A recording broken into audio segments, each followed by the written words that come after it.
ನಮಸ್ಕಾರ, welcome back. ಹೇಗಿದ್ದೀರಾ ಎಲ್ಲರೂ ಚೆನ್ನಾಗಿದ್ದೀರಾ ಅಂತ ಭಾವಿಸ್ತಾ ವ್ಲಾಗ್ನ ಸ್ಟಾರ್ಟ್ ಮಾಡೋಣ. ಇವತ್ತು ಬುಧವಾರ ಸಾಯಂಕಾಲ ವ್ಲಾಗ್ನ ಸ್ಟಾರ್ಟ್ ಮಾಡ್ತಾ ಇದ್ದೀನಿ. ಪ್ಯಾಕಿಂಗ್ ಎಲ್ಲ ನಡೀತಾ ಇದೆ. ಎಲ್ಲಿಗೆ ಪ್ಯಾಕಿಂಗ್ ಆಲ್ರೆಡಿ ಗೊತ್ತಾಗಿರುತ್ತೆ, ಲಾಸ್ಟ್ ವ್ಲಾಗಲ್ಲಿ ಕೂಡ ನಾವು ಮಾತಾಡಿದ್ವಿ ಇದ್ರ ಬಗ್ಗೆ. ತಿರುಪತಿಗೆ ಹೋಗ್ತಾ ಇದ್ದೀವಿ, ಅದಕ್ಕೆ ಪ್ಯಾಕಿಂಗ್ ಮಾಡ್ತಾ ಇದ್ದೀನಿ. ನಾಳೆ ನೈಟು ಅದಕ್ಕೆಲ್ಲ ಸೀರೆ ಎಲ್ಲ ಪ್ಲೀಟಿಂಗ್ ಮಾಡಿ ರೆಡಿ ಮಾಡಿ ಇಟ್ಟಿದ್ದೀನಿ. ಸೀರೆ ಎಲ್ಲ ಪ್ಲೀಟಿಂಗ್ ಮಾಡಬೇಕಿದ್ರೆ ವಿಡಿಯೋ ಮಾಡೋಣ ಅಂತ ಅಂದ್ಕೊಂಡೆ, ಬಟ್ ಮಾಡೋಕ್ಕಾಗಲಿಲ್ಲ. ಮಾಡಿ ರೆಡಿ ಮಾಡಿ ಇಟ್ಟಿದ್ದೀನಿ. ಅಲ್ಲಿ ಹೋದ್ಮೇಲೆ ನಾನು ತೋರಿಸ್ತೀನಿ.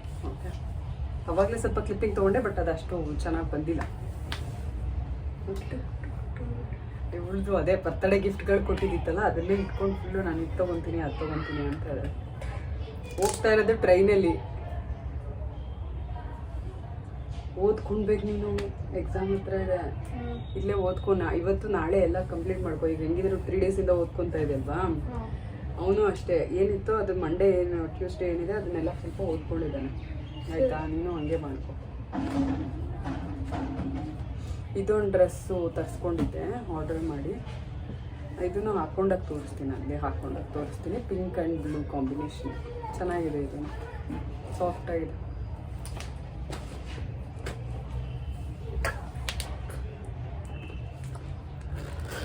ಇದು ಬ್ಯಾಗ್ ಕೊಟ್ಟಿದ್ದು ಗಿಫ್ಟ್ ಬರ್ತಡೇ ಒಳಗೆ, ಅದನ್ನು ತೊಗೊಳ್ತಾಳಂತೆ.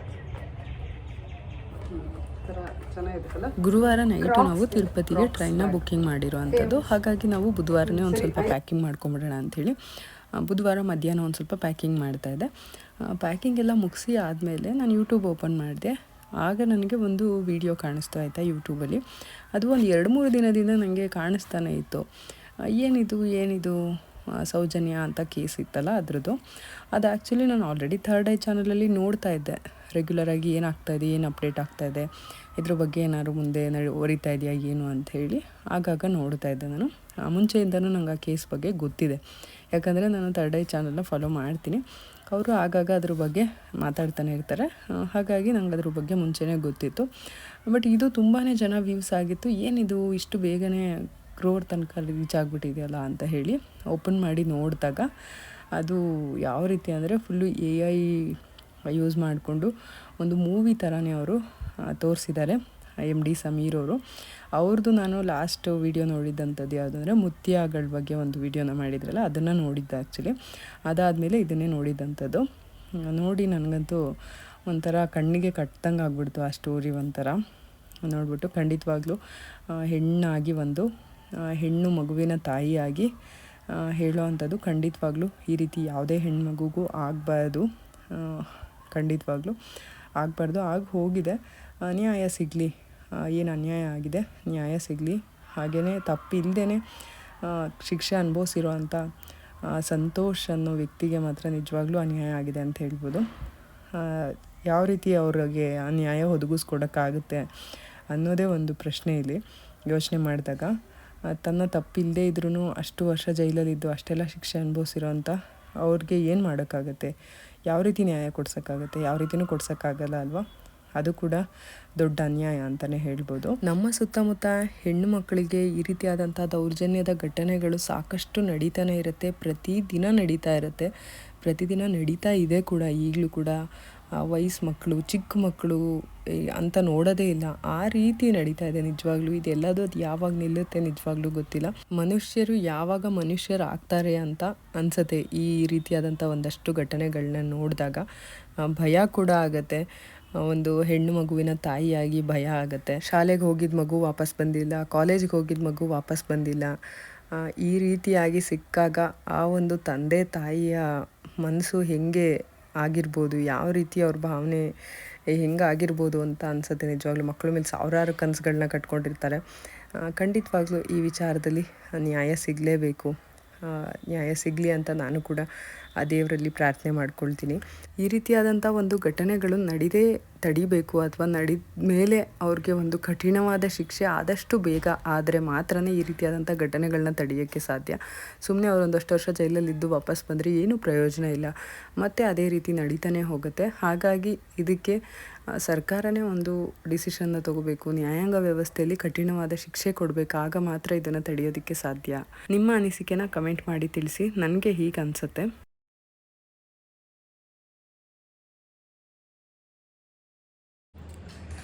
ನಿನ್ನೆ ವ್ಲಾಗ್ನ ಸ್ಟಾರ್ಟ್ ಮಾಡಿದ್ದು ಪ್ಯಾಕಿಂಗ್ ಮಾಡಬೇಕಿದ್ರೆ, ಇವಾಗ ವ್ಲಾಗ್ನ ಕಂಟಿನ್ಯೂ ಮಾಡ್ತಾಯಿದ್ದೀನಿ. ಸ್ವಲ್ಪ ಪಲಾವ್ ಎಲ್ಲ ಮಾಡಿ ಆಯಿತು. ಪಲಾವ್ ಹಾಕ್ಕೊಟ್ಟಿದ್ದೀನಿ ಮಕ್ಳಿಗೆ, ಆಲ್ರೆಡಿ ತಿಂತಾ ಇದ್ದಾರೆ, ಹೊಟ್ಟೆ ಹಸಿವು ಅಂತ. ಚೆನ್ನಾಗಿದೆಯಾ ಪಲಾವು? ಅಂದ್ಕೊಂಡು ತಿಂತಿದ್ದಾಳು ಪಲಾವ್ನ. ಎಮ್ಮೆ ಇದೆ ಅಂತ. ಚೆನ್ನಾಗಿದೆಯಾ? ಬೇಗ ಬೇಗ ತಿನ್ನಿರಿ, ರೆಡಿ ಆಗಬೇಕು. ಇವಾಗ ಎಲ್ಲ ಪ್ಯಾಕ್ ಮಾಡಿಟ್ಟಿದ್ದೀನಿ ಬ್ಯಾಗೆಲ್ಲ. ನೀನೇ ಒಂದು ಸ್ವಲ್ಪ ಪ್ಯಾಕ್ ಮಾಡಿದ್ನ, ಇವತ್ತು ಮಿಕ್ಕಿದೆಲ್ಲ ಫುಲ್ ಕಂಪ್ಲೀಟ್ ಮಾಡಿ ಎಲ್ಲರಿಗೂ ಆಗಷ್ಟು ಪಲಾವ್ ಮಾಡಿದ್ದೀನಿ. ನಾನೇ ಮಾಡಿದೆ. ನಮ್ಮ ಅವ್ರ ಪಪ್ಪ ಅಲ್ಲಿ ಮಗು ಇಟ್ಕೊಂಡು ಎಲ್ಲ ಮಾಡೋದು ಕಷ್ಟ ಆಗುತ್ತೆ ಅಂತ ನಾನೇ ಮಾಡಿದೆ. ಪಲಾವು ಮಾಡಿದ್ದೀನಿ, ಜೊತೆಗೆ ಮೊಸರು ಬಜ್ಜಿ ಮಾಡಿದ್ದೀನಿ. ಇನ್ನು ರೆಡಿ ಆಗಿ ಹೊರಡುವುದಷ್ಟೇ ಇರೋದು. ನಾನು ಸ್ವಲ್ಪ ತಿಂದ್ಬಿಟ್ಟು ರೆಡಿ ಆಗಿಬಿಟ್ಟು ಹೊರಡ್ತೀನಿ. ಬ್ಯಾಗ್ ಕೂಡ ಎಲ್ಲ ಪ್ಯಾಕಿಂಗ್ ಆಗಿದೆ, ತೋರಿಸ್ತೀನಿ ರೀ.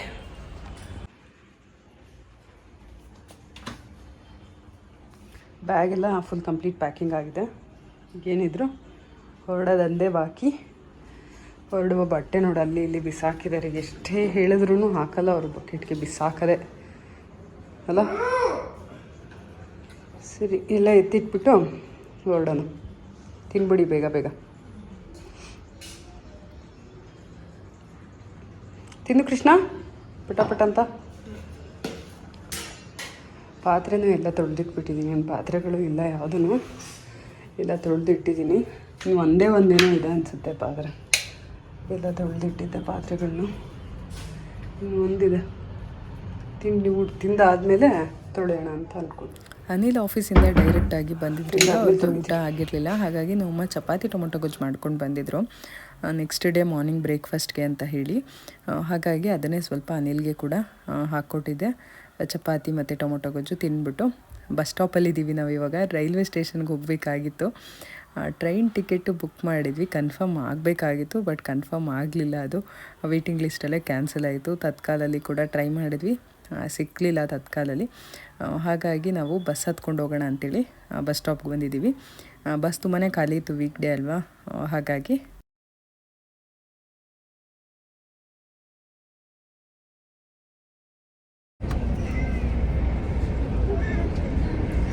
ಬಸ್ಸಲ್ಲಿದ್ದೀವಿ ಇವಾಗ ತಿರುಪತಿಗೆ.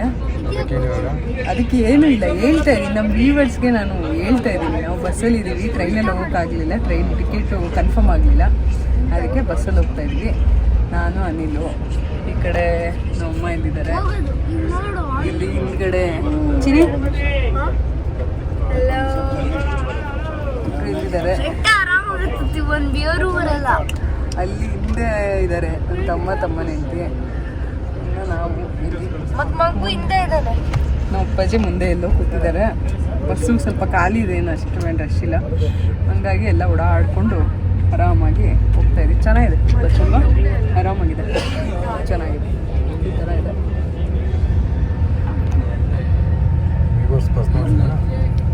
ನೋಡಿಲ್ಲ ಅಂತಲ್ಲ, ಹೇಳ್ತಾ ಇದ್ದೀನಿ. ನಾವು ಈ ಥರನೂ ಆಪ್ಷನ್ ಇದೆ, ಬರೀ ಟ್ರೈನಲ್ಲಿ ಹೋಗ್ಬೇಕಂತೇನಿಲ್ಲ. ತಿರುಪತಿಯಲ್ಲಿ ಬಸ್ ಇಳಿದು ಅಲ್ಲಿಂದ ನಾವು ಶ್ರೀವಾರಿ ಮೆಟ್ಟಿಲುಗಳ ಮಾರ್ಗವಾಗಿ ಮೇಲ್ಗಡೆ ತಿರುಮಲಗೆ ಬೆಟ್ಟಕ್ಕೆ ಹೋಗಲಿಕ್ಕೆ ಅಂತ ಹೇಳಿ ವೆಹಿಕಲ್ ಮಾಡಿಕೊಂಡು ಬಂದ್ವಿ.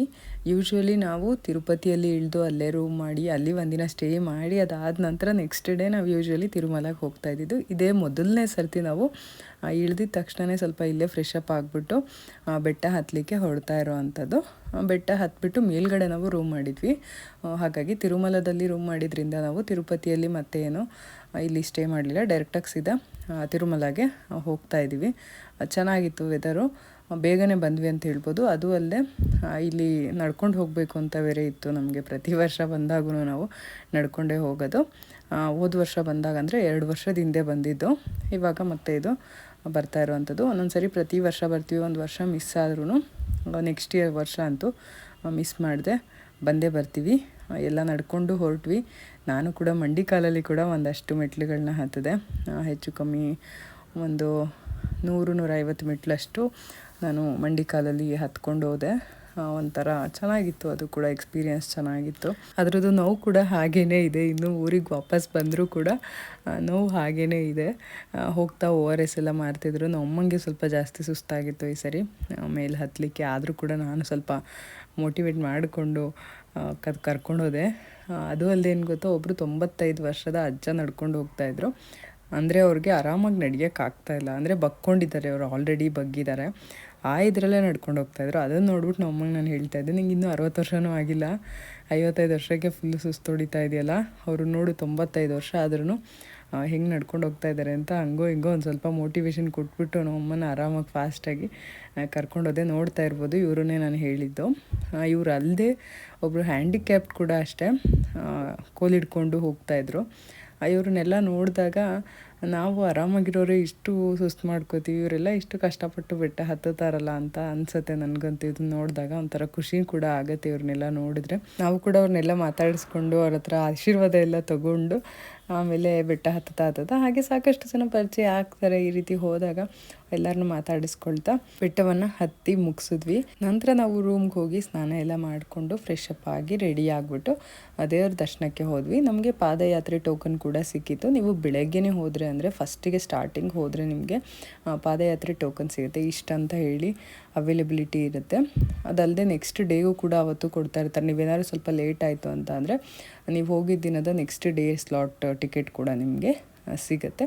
ಆ ಸ್ಲಾಟಿಗೆ ತಕ್ಕಂತೆ ನೀವು ಅವ್ರ ಟೈಮಿಂಗ್ಸ್ ಕೂಡ ಕೊಟ್ಟಿರ್ತಾರೆ. ಆ ಟೈಮಿಂಗ್ಸಿಗೆ ನೀವು ಹೋಗಿ ಕ್ಯೂ ಕಾಂಪ್ಲೆಕ್ಸ್ಗಳಿರುತ್ತೆ. ನೀವು ನಡ್ಕೊಂಡು ಹೋಗೋರಿಗೆ ಒಂದು, ಇಲ್ಲ ಯಾವುದೇ ರೀತಿ ಟೋಕನ್ ಇಲ್ಲ ಅಂದರೆ ಅವ್ರಿಗೆ ಒಂದು, ಮತ್ತು ಸ್ಪೆಷಲ್ ಎಂಟ್ರಿ, VIP ಬ್ರೇಕ್, ಮತ್ತು ಸಣ್ಣ ಮಕ್ಕಳು 1 ವರ್ಷದ ಒಳಗಿನ ಮಕ್ಕಳು ಇದ್ದರೆ ಅವ್ರಿಗೆ ಕೂಡ ಸ್ಪೆಷಲ್ ಎಂಟ್ರಿ ಇದೆ. ತಂದೆ ತಾಯಿ ಇಬ್ರಿಗೂ ಅವರ ಆಧಾರ್ ಕಾರ್ಡ್ ಮತ್ತು ಬರ್ತ್ ಸರ್ಟಿಫಿಕೇಟ್ ಅದನ್ನೆಲ್ಲ ತೊಗೊಂಡೋಗಿ ಅಲ್ಲಿ ಕೊಟ್ಟರೆ ಅವ್ರಿಗೆ 1 ಅವರಲ್ಲೆಲ್ಲ ದರ್ಶನ ಆಗುತ್ತೆ. ನಮ್ಗೆ ಆ್ಯಕ್ಚುಲಿ ಒಂದು 2 ಗಂಟೆ 2.5 ಗಂಟೆ ಸಮಯ ತೊಗೊಳ್ತು ದರ್ಶನ ಮುಗಿಲಿಕ್ಕೆ. ನಾವು ಹೋಗಿದ್ದಂಥದ್ದು ಪಾದಯಾತ್ರೆ ಟೋಕನ್ ತೊಗೊಂಡಿದ್ವಲ್ಲ ಅದರಲ್ಲಿ. ವೀಕ್ ಡೇನಲ್ಲಿ ಆದರೆ ನಿಮಗೆ ಈಸಿಯಾಗಿ ದರ್ಶನ ಆಗುತ್ತೆ. ಮಂಡೇ ಟು ಫ್ರೈಡೇ ಸ್ವಲ್ಪ ರಶ್ ಇರುತ್ತೆ.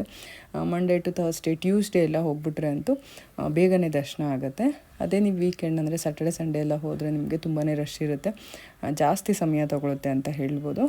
ನಮಗೆ ತುಂಬ ಸಮಯ ಏನೂ ತೊಗೊಳ್ಳಿಲ್ಲ ಈ ಸರ್ತಿ. ನಾನು ಜಾಸ್ತಿ ಏನು ವೀಡಿಯೋಸ್ನ ತೊಗೊಂಡಿಲ್ಲ, ಕ್ಲಿಪ್ಪಿಂಗ್ಸು ಸ್ವಲ್ಪ ಇದ್ದಿದ್ದನ್ನು ಆ್ಯಡ್ ಮಾಡ್ತಾಯಿದ್ದೀನಿ. ನಾವೆಲ್ಲಿ ಸ್ಟೇ ಮಾಡಿದ್ದು ಅದು ಎಲ್ಲದೂ ತುಂಬ ಏನು ನಾನು ಕ್ಲಿಪ್ಪಿಂಗ್ಸ್ ತೊಗೊಳಕ್ಕೆ ಹೋಗಲಿಲ್ಲ. ಜಸ್ಟ್ ನಾವು ಎಲ್ಲೆಲ್ಲಿ ಯಾವ್ಯಾವ ಪ್ಲೇಸ್ ನೋಡೋಕ್ಕೆ ಹೋಗಿದ್ವಿ ಅಲ್ಲಲ್ಲಿ ಮಾತ್ರ ಒಂದಷ್ಟು ಕ್ಲಿಪ್ಪಿಂಗ್ಸ್ನ ತೊಗೊಂಡಿದ್ದೀನಿ. ಹಾಗಾಗಿ ಒಂದೇ ವೀಡಿಯೋದಲ್ಲಿ ಫುಲ್ ಕಂಪ್ಲೀಟ್ ನಾವೇನು 3 ಡೇಸ್ ಟ್ರಿಪ್ ಏನಿತ್ತು ಅದಷ್ಟನ್ನು ಒಂದೇ ವೀಡಿಯೋದಲ್ಲಿ ಶೇರ್ ಮಾಡ್ಕೊಂಡಿದ್ದೀನಿ. ನಾನು ಸಾಕಷ್ಟು ಮೆಟ್ಲುಗಳನ್ನ ಕೆಳಗಡೆಯಿಂದನೂ ಮಂಡಿ ಕಾಲಲ್ಲಿ ಹತ್ಕೊಂಡು ಅದಾದಮೇಲೆ ಇಲ್ಲಿ ಒಂದು ಎಂಟ್ರೆನ್ಸ್ ಹತ್ರನೇ, ಅಂದರೆ ಇನ್ನೇನು ಬೆಟ್ಟ ರೀಚ್ ಆಗ್ತೀವಿ ಅನ್ನೋ ಟೈಮಿಗೆ ಒಂದಷ್ಟು ಮೆಟ್ಲುಗಳನ್ನ ತುಂಬ ಜನ ಹತ್ಕೊಂಡು ಅಂದರೆ ಈ ರೀತಿ ಮಂಡಿ ಕಾಲಲ್ಲಿ ಬರ್ತಾಯಿದ್ರು. ಹಾಗಾಗಿ ಅನಿಲ್ ಕೂಡ ಅದೇ ಥರ ಬರ್ತಾಯಿದ್ರು. ನಾನು ಯಾಕಪ್ಪ ಇಷ್ಟೊಂದು ರಿಸ್ಕ್ ಎಲ್ಲ ತೊಗೊಂಡು ನೀವು ಬರ್ತಾಯಿದ್ದೀರಾ, ಸುಮ್ಮನೆ ನೋವಾದರೆ ಕಾಲಿಗೆ ಅಂತ ಹೇಳ್ತಾಯಿದ್ದೆ ಅವ್ರಿಗೆ. ಇಲ್ಲ, ನೀನು ಅಷ್ಟೊಂದು ದೂರ ಬಂದಿದೆಯಾ, ನೋಡೋಣ ಹೇಗೆ ನೋವಾಗುತ್ತಾ ಏನು ಎಕ್ಸ್ಪೀರಿಯೆನ್ಸ್ ಹೇಗಿರುತ್ತೆ ಅಂಥೇಳಿ ನಾನು ಕೂಡ ಬಂದೆ ಅಂತ ಅನಿಲ್ ಹೇಳ್ತಾಯಿದ್ರು. ತುಂಬ ನೋವ್ತಾ ಇದೆ, ಹೆಂಗೆ ಬಂದಿದ್ದೀನಿ ಅಷ್ಟೊಂದು ದೂರ ಅಂತ ಹೇಳ್ತಾಯಿದ್ರು. ನೋವು ಬರುತ್ತೆ ತುಂಬ, ಕಾಲಿಗೆ ಒತ್ತತ್ತೆ. ಅವರಾದರೂ ಜೀನ್ಸ್ ಪ್ಯಾಂಟ್ ಹಾಕ್ಕೊಂಡಿದ್ರು, ನಂದು ಡ್ರೆಸ್ ತೆಳು ಇತ್ತಲ್ಲ, ನನಗೆ ಸ್ವಲ್ಪ ಜಾಸ್ತಿನೇ ನೋವು ಬಂತು. ಈಗಲೂ ಕೂಡ ಮುಟ್ಕೊಂಡ್ರೆ ಮಂಡಿ ಕಾಲು ನೋವ್ತಾ ಇದೆ. ಹೀಗಿತ್ತು ನಮ್ಮ ಒಂದು ಪಾದಯಾತ್ರೆ ಎಕ್ಸ್ಪೀರಿಯೆನ್ಸು. ಅದಾದಮೇಲೆ ನಮ್ಮ ಕೃಷ್ಣಂಗೆ ಹೋದ ಸರಿ ಬೋರ್ಡು ಮಾಡಿಸಿರ್ಲಿಲ್ಲ, ಅನಿಲ್ ಮಾತ್ರ ಮಾಡಿಸ್ಕೊಂಡಿದ್ರು. ಈ ಸರಿ ಅನಿಲ್ ಮಾಡಿಸ್ಕೊಂಡಿಲ್ಲ, ನಮ್ಮ ಕೃಷ್ಣಂಗೆ ಮಾತ್ರ ಮಾಡಿಸಿದ್ವಿ. ನಮ್ಮ ಕೃಷ್ಣಂಗೆ ಮತ್ತು ನನ್ನ ತಮ್ಮನ ಮಗಂಗೆ ಇಬ್ಬರಿಗೂ ಮಾಡಿಸಿದ್ದು. ಈ ರೀತಿ ನಾವೆಲ್ಲ ಹಾಕ್ಕೊಂಡು ಗೋವಿಂದ ಅಂತ ಹೇಳಿ ಹೋಗೋದೊಂಥರ ಚೆಂದ ಅಲ್ವಾ, ನೋಡಲಿಕ್ಕೆ ಒಂಥರ ಖುಷಿ ಆಗುತ್ತೆ ಮಕ್ಕಳನ್ನ. ಹಾಗೆ ನಾವು ಕೂಡ ಎಲ್ಲರೂ ನಾಮ ಹಾಕಿಸ್ಕೊಂಡ್ವಿ, ಎಲ್ಲರೂ ನಾಮ ಕೂಡ ಹಾಕಿಸ್ಕೊಂಡು ಅದಾದಮೇಲೆ ದೇವ್ರ ದರ್ಶನ ಮಾಡಿಕೊಂಡು ಬಂದ್ವಿ.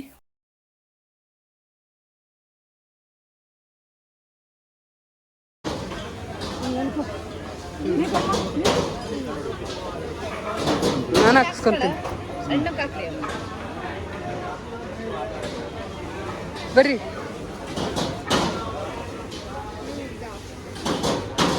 ಬೆಳ್ಳಿ ಹಾಕ್ಸ್ಕೊ, ಹಾಕ್ಸ್ಕೊತೀನಿ, ಸಣ್ಣದಾಗಿ ಹಾಕ್ತಾರೆ ಹುಡುಗಿರಿಗೆ, ಚೆನ್ನಾಗಿರುತ್ತೆ, ಹಾಕ್ಸ್ಕೊ.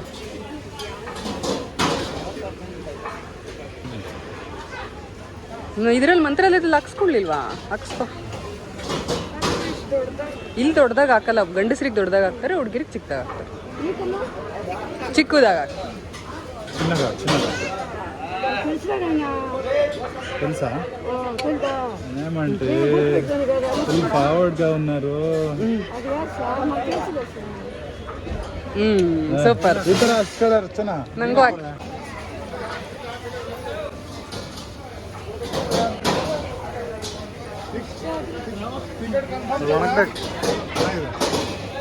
ಅಜ್ಜಿ ನೀನು ಹಚ್ಚಿಸ್ಕೊಂಡು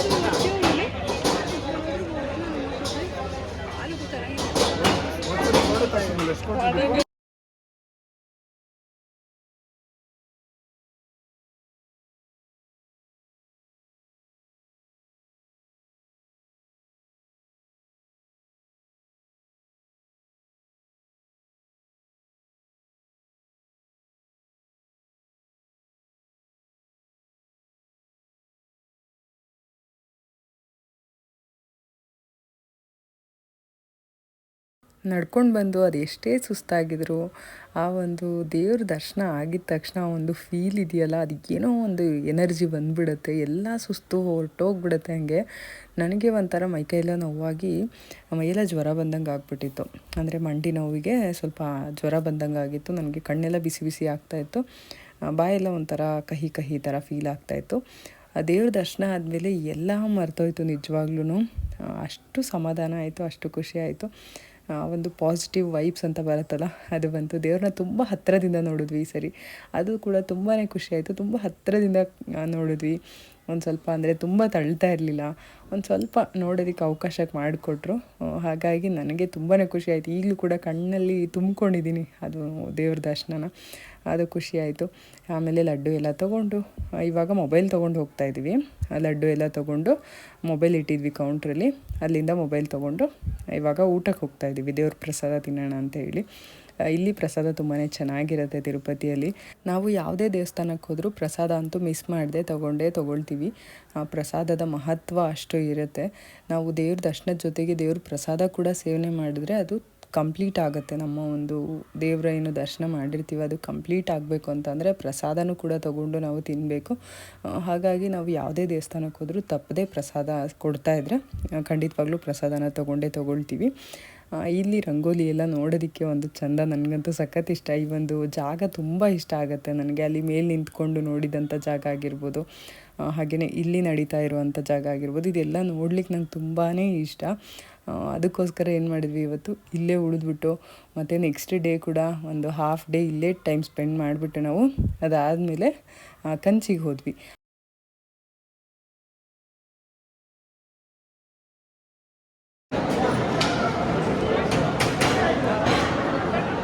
ಪೊಂಗಲ್ ಚೆನ್ನಾಗಿದೆ ಅಲ್ಲ, ಪೊಂಗಲ್. ಇವಾಗ ಬೆಳಗ್ಗೆ ಅಂದರೆ ಆಲ್ಮೋಸ್ಟ್ ಮಧ್ಯಾಹ್ನ ಹತ್ರ ಆಗ್ತಾಯಿತ್ತು. ಸಾಕಷ್ಟು ಸುತ್ತಾಡಿ ಶಾಪಿಂಗ್ ಎಲ್ಲ ಮಾಡ್ಕೊಂಡು ಒಂದು ಸ್ವಲ್ಪ ಲೈಟಾಗಿ ಶಾಪಿಂಗ್ ಮಾಡಿದ್ವಿ. ನಮ್ಮ ಚಿನ್ನುಗೆ, ನಮ್ಮ ಕೃಷ್ಣಂಗೆ, ನಮ್ಮ ತಮ್ಮನ ಮಗನಿಗೆ, ನಮ್ಮಮ್ಮ ಏನೋ ತೊಗೊಂಡ್ರು, ನಮ್ಮ ಅತ್ತೆಗೆ ಒಂದು ಸ್ವಲ್ಪ, ಈ ರೀತಿ ಎಲ್ಲ ಶಾಪಿಂಗ್ ಮಾಡಿಕೊಂಡು ಆಮೇಲೆ ಈ ಒಂದು ಫೋಟೋ ಸ್ಪಾಟ್ ಅಂತಲೇ ಹೇಳ್ಬೋದು. ಈ ಜಾಗದಲ್ಲಿ ಸಾಕಷ್ಟು ಜನ ಫೋಟೋ ತೊಗೊಳ್ತಾ ಇರ್ತಾರೆ.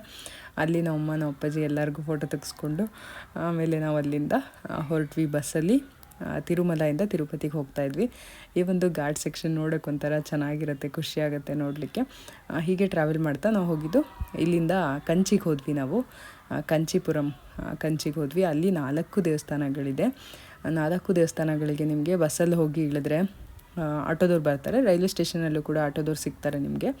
ಅವರು ನಿಮ್ಮ ಲಗೇಜ್ನೆಲ್ಲ ಆಟೋದಲ್ಲೇ ಇಟ್ಕೊಂಡ್ಬಿಟ್ಟು ನಿಮ್ಮನ್ನ 4 ಟೆಂಪಲು ತೋರಿಸಿ ಕರ್ಕೊಂಬಂದು ನೀವು ಎಲ್ಲಿಗೆ ಹೋಗಬೇಕು ಅಲ್ಲಿಗೆ ವಾಪಸ್ ಬಿಡ್ತಾರೆ. ನಮ್ಗೆ ಆ್ಯಕ್ಚುಲಿ ನಾವು ಅಲ್ಲೇ ಸ್ಟೇ ಮಾಡಬೇಕಿತ್ತು. ನೆಕ್ಸ್ಟ್ ಡೇ ನಾವು ಅರಕೋಣಂ ಜಂಕ್ಷನಿಂದ ನಮಗೆ ಡಬಲ್ ಡೆಕ್ಕರ್ ಬಸ್ನ ಬುಕ್ ಮಾಡಿಬಿಟ್ಟಿದ್ದ ನನ್ನ ತಮ್ಮ ಆಲ್ರೆಡಿ. ಹಾಗಾಗಿ ನಾವು ಅಲ್ಲೇ ಉಳ್ಕೊಂಡು ಅಲ್ಲಿಂದ ಬೆಳಗ್ಗೆನೇ ಎದ್ಬಿಟ್ಟು ಅರಕೋಣಂಗೆ ಬಂದು ಟ್ರೈನ್ ಹಿಡ್ಕೊಂಡು ಬಂದ್ವಿ ಬೆಂಗಳೂರಿಗೆ. ಆಲ್ಮೋಸ್ಟ್ ಒಂದು 3 ಡೇಸ್ ಅಂತ ಹೇಳ್ಬೋದು. ಚೆನ್ನಾಗಿತ್ತು. 3 ಡೇಸ್ ಕೂಡ ಚೆನ್ನಾಗಿ ಎಂಜಾಯ್ ಮಾಡಿಕೊಂಡು ಬಂದ್ವಿ. ಒಂಥರ ಸ್ಪಿರಿಚುಯಾಲಿಟಿ ಅಂತ ಹೇಳ್ತಾರಲ್ಲ ಆ ರೀತಿ. ಕಾಂಚೀಪುರಮಲ್ಲೂ ಅಷ್ಟೇ ದೇವಸ್ಥಾನಗಳು ತುಂಬಾ ಚೆನ್ನಾಗಿದೆ. ತಿರುಪತಿಯಿಂದ ನಾವು ಬಸ್ ತೊಗೊಂಡು ಕಾಂಚೀಪುರಂಗೆ ಬಂದ್ವಿ. ಅಲ್ಲಿಂದ ಒಂದು 2.5 ಅವರ್ ಜರ್ನಿ ಆಗುತ್ತೆ ಕಾಂಚೀಪುರಂಗೆ ಬಸ್ಸಲ್ಲಿ ಬಂದ್ವಿ ನಾವು. ಟಿಕೆಟ್ ಪ್ರೈಸ್ ಬಂದುಬಿಟ್ಟು ಎಷ್ಟು ತೊಗೊಂಡ್ರು, 85-90 ಏನೋ ತೊಗೊಂಡ್ರು.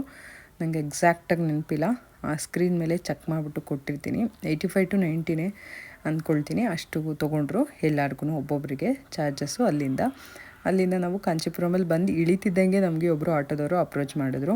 ಈ ರೀತಿ 4 ಟೆಂಪಲ್ ತೋರಿಸ್ತೀವಿ, ಇಷ್ಟಿಷ್ಟ ಆಗುತ್ತೆ ಅಂಥೇಳಿ. ಅವರು 1200 ಏನೋ ಹೇಳಿದ್ರು. ನಾವು ಫೈನಲಿ 1000 ಆದರೆ ಓಕೆ, 2 ಆಟೋಗೆ 1000 ಆದರೆ ಓಕೆ ಅಂತ ಹೇಳಿ ಅವ್ರನ್ನ ಮಾತಾಡಿಕೊಂಡು ಸರಿ ಆಯಿತು ಅಂತ ಲಗೇಜ್ ಎಲ್ಲ ಆಟೋದಲ್ಲಿ ಇಟ್ಕೊಂಡು ಫಸ್ಟು ಅವ್ರು ಕರ್ಕೊಂಬಂದಿದ್ದಂಥದ್ದು ಏಕನಾಥೇಶ್ವರ ಟೆಂಪಲ್ಗೆ. ಈ ಒಂದು ದೇವಸ್ಥಾನದಲ್ಲಿ ಏಕನಾಥೇಶ್ವರ ಒಂದು ಲಿಂಗ ಇದೆ. ಅದು ಒಂಥರ ಬೇರೆ ರೂಪದಲ್ಲೇ ಇದೆ ಲಿಂಗ. ಮಾಮೂಲಿಯಾಗಿ ಲಿಂಗ ಯಾವ ರೀತಿ ಇರುತ್ತೆ ಆ ರೀತಿ ಇಲ್ಲ, ಇಲ್ಲಿ ಒಂದು ಸ್ವಲ್ಪ ಡಿಫ್ರೆಂಟ್ ಆಗಿದೆ ಅಂತ ಹೇಳ್ಬೋದು ಲಿಂಗ ಇಲ್ಲಿ ಏಕನಾಥೇಶ್ವರ ದೇವಸ್ಥಾನದಲ್ಲಿ. ದೇವಸ್ಥಾನ ತುಂಬ ಸ್ಪೇಷಿಯಸ್ ಆಗಿದೆ, ತುಂಬ ದೊಡ್ಡದಾಗಿದೆ, ಚೆನ್ನಾಗಿದೆ ದೇವಸ್ಥಾನ, ಚೆನ್ನಾಗಿತ್ತು.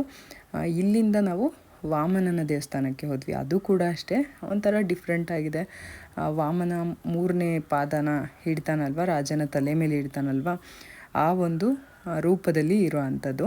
ಅದು ಕೂಡ ತುಂಬಾ ಇಷ್ಟ ಆಯಿತು. ಇದೇ ಒಂದು ವಾಮನನ ದೇವಸ್ಥಾನ ಇದು. ಇದನ್ನು ನೋಡಿ ಒಂಥರ ಖುಷಿ ಆಯಿತು.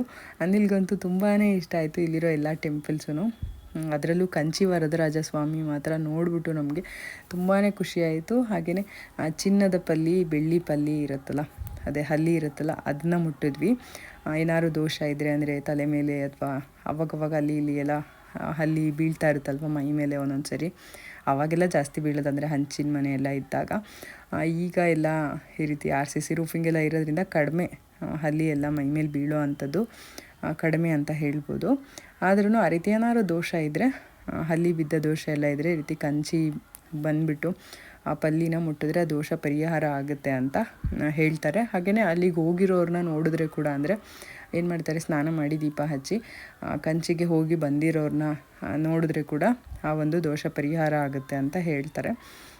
ಈಗ ನಾವು ವಾಮನ ದೇವಸ್ಥಾನ ನೋಡ್ಕೊಂಡು ಹೋಗ್ತಾ ಇದ್ವಿ. ಅನಿಲ್ ಅದೇ ಹೇಳ್ತಾಯಿದ್ರು, ನಂಗೆ ತುಂಬ ಇಷ್ಟ ಆಯಿತು ಇಲ್ಲಿರೋ ಅಂಥ ಎಲ್ಲ ದೇವಸ್ಥಾನಗಳು ಒಂಥರ ಡಿಫ್ರೆಂಟಾಗಿ ಚೆನ್ನಾಗಿದೆ ಅಂತ ಹೇಳಿ. ಇಲ್ಲಿಗೆ ಬರದೇ ಇದ್ದಿದ್ರೆ ಇದನ್ನು ಮಿಸ್ ಮಾಡ್ಕೊಳ್ತಾ ಇದ್ವಿ ಅಂತ ಕೂಡ ಹೇಳ್ತಾಯಿದ್ರು. ಇನ್ನೊಂದು ವಿಷಯ ಏನು ಅಂತ ಅಂದರೆ, ಇಲ್ಲಿ ಜಾಸ್ತಿ ಕನ್ನಡದವರೇ ಟೂರಿಸ್ಟ್ಗಳು ಇದ್ದಿದ್ದಂಥದ್ದು. ಸಾಕಷ್ಟು ಜನ ಕನ್ನಡ ಮಾತಾಡ್ತಾಯಿದ್ರು, ತಮಿಳು ಕೂಡ ತುಂಬ ಜನ ಮಾತಾಡ್ತಿದ್ರು, ಇಲ್ಲ ಅಂತಿಲ್ಲ. ಆದರೆ ನೋಡ್ಲಿಕ್ಕೆ ಬಂದಿದ್ದವರು ಆಲ್ಮೋಸ್ಟ್ ಒಂದು 50 to 60% ಜನ ತೆಲುಗು ಮತ್ತು ಕನ್ನಡದವರೇ ಇದ್ದರು. ಬೆಂಗಳೂರವರು ತುಂಬ ಜನ ಬಂದಿದ್ದರು, ನನಗೆ ಸಿಕ್ಕಿದ್ರು ಬೆಂಗಳೂರವರು ಕೂಡ. ತುಂಬ ಜನ ಮಾತಾಡ್ಸಿದ್ರು, ಖುಷಿ ಆಯಿತು ಮಾತಾಡಿಸಿದ್ದು. ಈಗ ವಾಮನನ ದೇವಸ್ಥಾನದಿಂದ ನಾವು ನೆಕ್ಸ್ಟ್ ಹೋಗಿದ್ದು ಕೊನೆಗೆ ಕಂಚಿ ಕಾಮಾಕ್ಷಿ ದೇವಸ್ಥಾನ. ಇಲ್ಲಿ ಮೇಲ್ಗಡೆ ಏನು ಇವಾಗ ನೋಡ್ತಾ ಇದ್ದೀರಾ ಅದೇ ರೂಪದಲ್ಲಿ ಇದೆ ಒಳಗಡೆ ದೇವರು ಕೂಡ. ಹೀಗೆ ಕಾಲಲ್ಲಿ ತಲೆ ಮೇಲೆ ಇಟ್ಟಿರೋ ರೂಪದಲ್ಲೇ ದೇವರು ಇರೋ ಅಂಥದ್ದು. ಅದಾದ ನಂತರ ನಾವಿವಾಗ ಬರ್ತಾ ಇರುವಂಥದ್ದು ಕಂಚಿ ವರದರಾಜ ಸ್ವಾಮಿ ದೇವಸ್ಥಾನ. ಇದಂತೂ ತುಂಬಾ ಬ್ಯೂಟಿಫುಲ್ ಆಗಿದೆ ದೇವಸ್ಥಾನ, ತುಂಬ ಚೆನ್ನಾಗಿದೆ. ಇಲ್ಲಿ 3-4 ದೇವಸ್ಥಾನಗಳಿದೆ. ಆ ಹೆಸರುಗಳೆಲ್ಲ ನನಗೆ ಗೊತ್ತಾಗಲಿಲ್ಲ, ಆ್ಯಕ್ಚುಲಿ ಓದಿದ್ರೂ ಗೊತ್ತಾಗಲಿಲ್ಲ. ಕಂಚಿ ವರದರಾಜ ಸ್ವಾಮಿ ಒಂದೇ ಗೊತ್ತಾಗಿದ್ದು. ಆಮೇಲೆ ಚಿನ್ನದ ಪಲ್ಲಿ ಮತ್ತು ಬೆಳ್ಳಿ ಪಲ್ಲಿನ ಮುಟ್ಟೋದಕ್ಕೆ ಕೂಡ ಕ್ಯೂ ಇರುತ್ತೆ. ಹಾಗೆ ಸ್ಪೆಷಲ್ ಎಂಟ್ರಿ ಎಲ್ಲ ಇರುತ್ತೆ ಇಲ್ಲಿ, ತುಂಬ ಜಾಸ್ತಿ ಏನಿಲ್ಲ, 20 ರೂಪೀಸ್ಗೆಲ್ಲ ಸ್ಪೆಷಲ್ ಎಂಟ್ರಿ ಸಿಕ್ಬಿಡುತ್ತೆ ಇಲ್ಲಿ ಈಸಿಯಾಗಿ. ನಾವು ಕೂಡ ಸ್ವಲ್ಪ ಬೇಗ ದರ್ಶನ ಮಾಡಿಕೊಂಡು ಇಲ್ಲಿಂದ ಸರವಣ ಭವನ್ಗೆ ಹೋದ್ವಿ ಊಟ ಮಾಡಲಿಕ್ಕೆ. ಫೇಮಸ್ ಅಲ್ವಾ ಅದು ಕಾಂಚೀಪುರಂ ಅಂತ ಅಂದರೆ, ಈ ತಮಿಳ್ನಾಡಲ್ಲಿ ಸರವಣ ಭವನ್ ಅಂದರೆ ಫೇಮಸ್ ಅಂಥೇಳಿ ಅಲ್ಲಿಗೆ ಹೋದ್ವಿ ಊಟ ಮಾಡಲಿಕ್ಕೆ. ಅಲ್ಲಿ ಊಟ ಮಾಡಿಕೊಂಡು ಅಲ್ಲಿಂದ ನಾವು ಇಲ್ಲೇ ಸ್ಟೇ ಮಾಡಲಿಕ್ಕೆ ಒಂದು ಹೋಟೆಲ್ ರೂಮ್ ಮಾಡ್ಕೊಂಡ್ವಿ. ಫ್ಯಾಮಿಲಿ ರೂಮ್ ಥರ ದೊಡ್ಡದಾಗಿತ್ತು. ಅಲ್ಲಿ ಕೂಡ ವಿಡಿಯೋ ಮಾಡಲಿಲ್ಲ ನಾನು, ಒಂದು ಸ್ವಲ್ಪ ಫ್ಯಾಮಿಲಿ ಟೈಮ್ನ ಎಂಜಾಯ್ ಮಾಡಿದ್ವಿ. ಹಾಗಾಗಿ ನಾನು ಜಾಸ್ತಿ ಏನು ವಿಡಿಯೋ ತೊಗೊಳಕ್ಕೆ ಹೋಗಲಿಲ್ಲ. ದೇವಸ್ಥಾನಕ್ಕೆ ಬಂದಾಗ ಆ್ಯಸ್ ಯೂಶ್ವಲ್ ದೇವಸ್ಥಾನ ನಿಮಗೆಲ್ಲ ತೋರಿಸೋಣ, ನೀವು ಕೂಡ ಇಲ್ಲಿಗೆ ಬಂದಿರೋ ಒಂದು ಫೀಲ್ ಬರಲಿ, ದೇವಸ್ಥಾನದ ದರ್ಶನ ನಿಮ್ಮೆಲ್ಲರಿಗೂ ಕೂಡ, ನನ್ನ ವ್ಯೂವರ್ಸ್ ಯಾರಿದ್ದೀರ ಅವರೆಲ್ಲರಿಗೂ ಆಗಲಿ ಅಂತ ಹೇಳಿ ನಾನು ದೇವಸ್ಥಾನನ ಮಿಸ್ ಮಾಡದೆ ವಿಡಿಯೋನ ತೊಗೊಂಡಿದ್ದೀನಿ. ಈಗ ನಾವು ಬಂದಿರೋವಂಥದ್ದು ಕಂಚಿ ಕಾಮಾಕ್ಷಿ ದೇವಸ್ಥಾನ. ತುಂಬಾ ಚೆನ್ನಾಗಿತ್ತು. ಏನೋ ಪ್ರೋಗ್ರಾಮ್ ಕೂಡ ನಡೀತಾಯಿತ್ತು, ಡ್ಯಾನ್ಸ್ ಪ್ರೋಗ್ರಾಮ್ ನಡೀತಾಯಿತ್ತು, ಮಕ್ಕಳದು ಭರತನಾಟ್ಯ ಪ್ರೋಗ್ರಾಮು. ನಮ್ಮ ಚಿನ್ನುಗೆ ಖುಷಿಯಾಯಿತು ನೋಡಿಬಿಟ್ಟು, ಭರತನಾಟ್ಯ ಡ್ರೆಸ್ ಹಾಕ್ಕೊಂಡಿರೋದಿಲ್ಲ. ನಾನು ಅದೇ ಹೇಳ್ತಾಯಿದ್ದೆ, ಚಿನ್ನಿ ನೋಡುವ ಭರತನಾಟ್ಯ ಡ್ರೆಸ್ ಹಾಕ್ಕೊಂಡು ಡ್ಯಾನ್ಸ್ ಮಾಡ್ತಾಯಿದ್ದಾರೆ ಎಲ್ಲ ಮಕ್ಕಳು ಅಂತ ಹೇಳಿ. ಅವಳಿಗೂ ಕೂಡ ನೋಡಿಬಿಟ್ಟು ಖುಷಿಯಾಯಿತು. ದೇವ್ರ ದರ್ಶನಕ್ಕೆ ಒಳಗಡೆ ಹೋದ್ಮೇಲೆ ತುಂಬ ಜಾಸ್ತಿ ಏನೂ ಕ್ಲಿಪ್ಪಿಂಗ್ ತೊಗೊಳ್ಳೋ ಹಾಗಿಲ್ಲ, ಇಲ್ಲಿ ಮೊಬೈಲ್ ಅಲೋ ಇಲ್ಲ. ಹಾಗಾಗಿ ವಿಡಿಯೋ ಕ್ಲಿಪ್ಪಿಂಗ್ಸ್ ಏನೂ ತೊಗೊಳ್ಳಿಲ್ಲ. ಸುಮ್ಮನೆ ಹಾಗೆ ಹೊರಗಡೆಯಿಂದ ಒಂದಷ್ಟು ಕ್ಲಿಪ್ಪಿಂಗ್ಸ್ನ ತೊಗೊಂಡಿದ್ದೀನಿ. ದೇವಸ್ಥಾನಗಳ ದರ್ಶನ ಮಾಡಿಸಿದ್ದೀನಿ ನಿಮಗೆ. ದೇವರ ದರ್ಶನ ಮಾಡಿಸ್ಲಿಕ್ಕೆ ಆಗೋದಿಲ್ಲ ಎಲ್ಲೂ, ಹಾಗಾಗಿ ಹೊರಗಡೆ ಗರುಡ ಗಂಬ ಹಾಗೆಯೇ ದೇವಸ್ಥಾನಗಳ ದರ್ಶನವನ್ನು ಮಾಡಿಸಿದ್ದೀನಿ. ಇದರೊಟ್ಟಿಗೆ ಇವತ್ತಿನ ವ್ಲಾಗ್ನ ಕೂಡ ಮುಗಿಸ್ತಾ ಇದ್ದೀನಿ. ನಿಮ್ಮೆಲ್ಲರಿಗೂ ಈ ಒಂದು ವ್ಲಾಗ್ ಇಷ್ಟ ಆಗಿದೆ ಅಂತ ಅಂದ್ಕೊಳ್ತೀನಿ. ನಮ್ಮ ಒಂದು ಕಂಪ್ಲೀಟ್ ಟ್ರಿಪ್ನ ಚಿಕ್ಕದಾಗಿ ಕ್ಲಿಪ್ಪಿಂಗ್ಸ್ನ ತೊಗೊಂಡು ನಿಮ್ಮ ಜೊತೆ ಶೇರ್ ಮಾಡ್ಕೊಂಡಿದ್ದೀನಿ.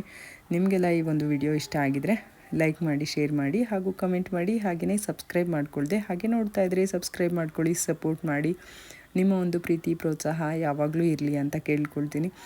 ಪ್ಲೀಸ್ ಸಬ್ಸ್ಕ್ರೈಬ್ ಮಾಡಿಕೊಂಡು ಸಪೋರ್ಟ್ ಮಾಡಿ, ಓಕೆನಾ? ಇವಾಗ ನಾವು ಕಂಚಿಯಿಂದ ವಾಪಸ್ಸು ಹೊರಡ್ತಾ ಇದ್ದೀವಿ ಬೆಂಗಳೂರು ಕಡೆಗೆ. ಕಂಚಿಯಿಂದ ಬಸ್ ಹತ್ತಿ ಅರಕೋಣಂಗೆ ಹೋಗ್ತಾ ಇದ್ದೀವಿ ನಾವು. ಈ ಬಸ್ ಸ್ಟಾಪಲ್ಲಿ ಈ ಒಂದು ಸಾಂಬ್ರಾಣಿ ಎಲ್ಲ ಹಾಕ್ತಿದ್ದಿದ್ದು, ಹಾಗೆಯೇ ಆ ವೆದರು, ಅಲ್ಲಿ ಮಾರ್ಕೆಟು ಎಲ್ಲ ಒಂಥರ ಡಿಫ್ರೆಂಟಾಗಿತ್ತು. ಒಂಥರ 3 ಸ್ಟೇಟ್ಸ್ನ ನೋಡ್ದಂಗೆ ಆಯಿತು ನನಗೆ.